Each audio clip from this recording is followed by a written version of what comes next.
Hey guys. Oh wow, you can even see me in here. Let's get the door open.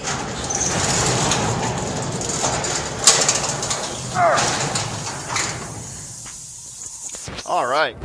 So, wow, I look shaggy.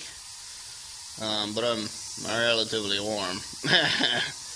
So, let's get right to what's going on here.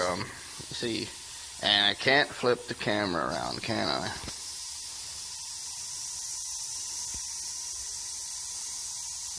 Oh, there's brightness.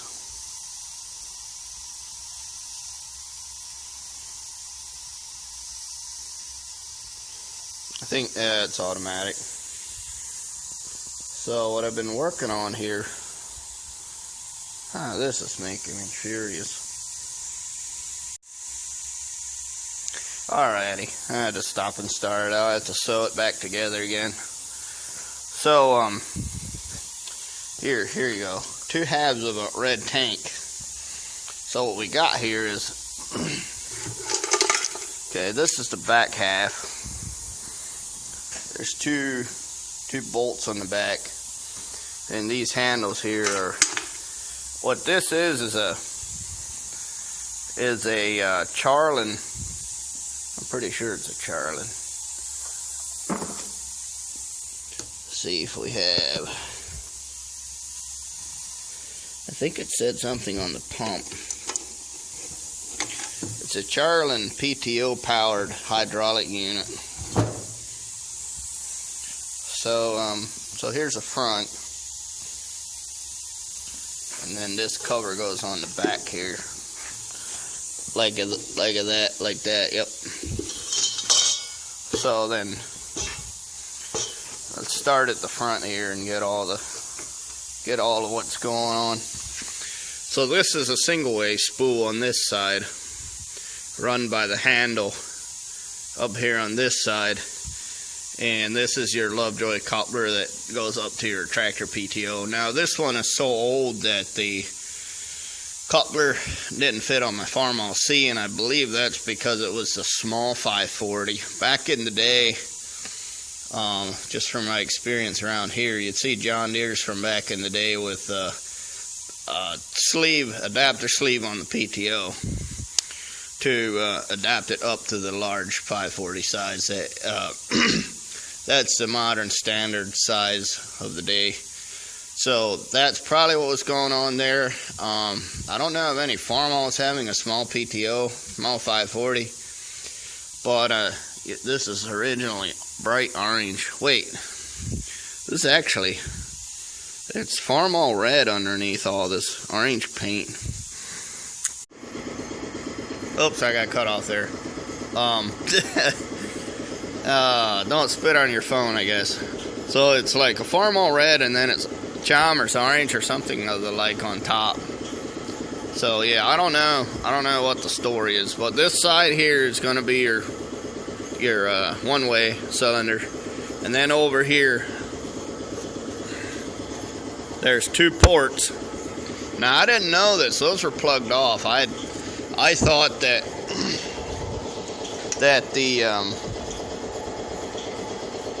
they were. I didn't know what they were.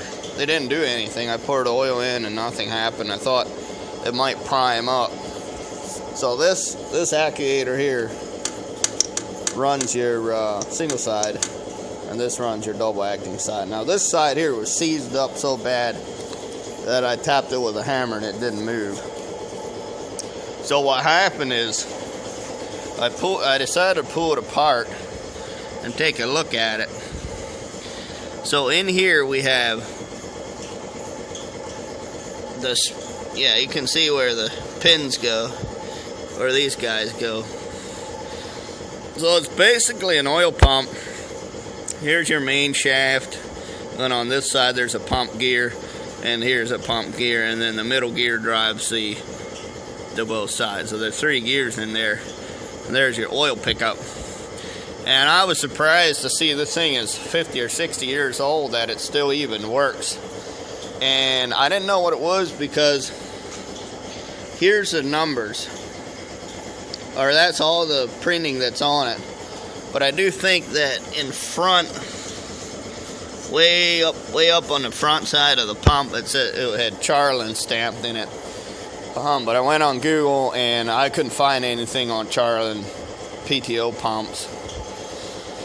So there you have it.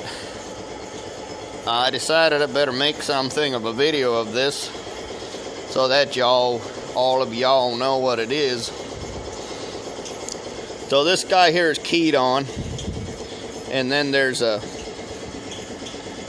that's a set screw, I think. Mine isn't even attached. And then there's a bolt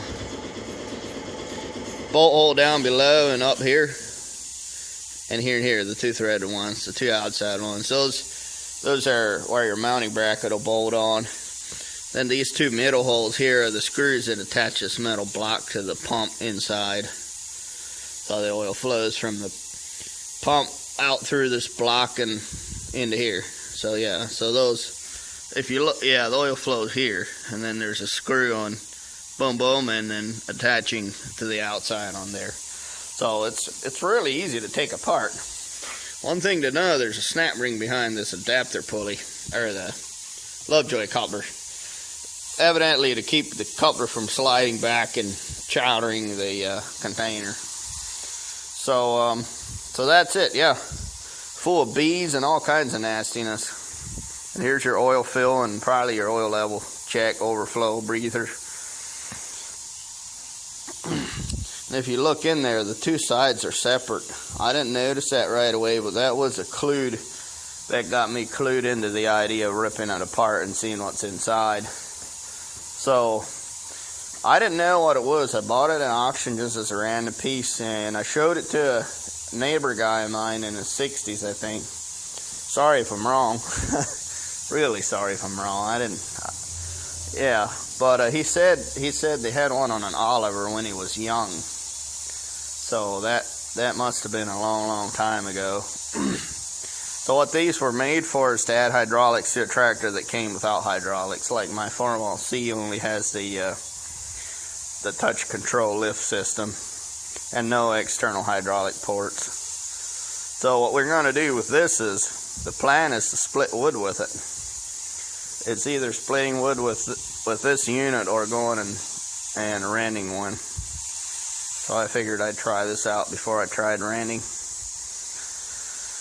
So that should be fun. Actually, the whole unit is mounted, the mounting frame's on the tractor. The tractor's been back in the barn because I didn't get this all done the same day I was working on it. So as soon as I get the cover on and get the screws in here, I think this is a stud and this is a stud, and the rest are cap screws. So all that goes back together, and then we're gonna go split some wood. So that should be fun and exciting.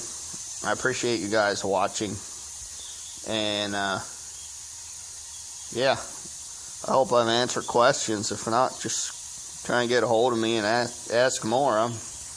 I'm cool with that. Thumbs up, subscribe. See you guys later.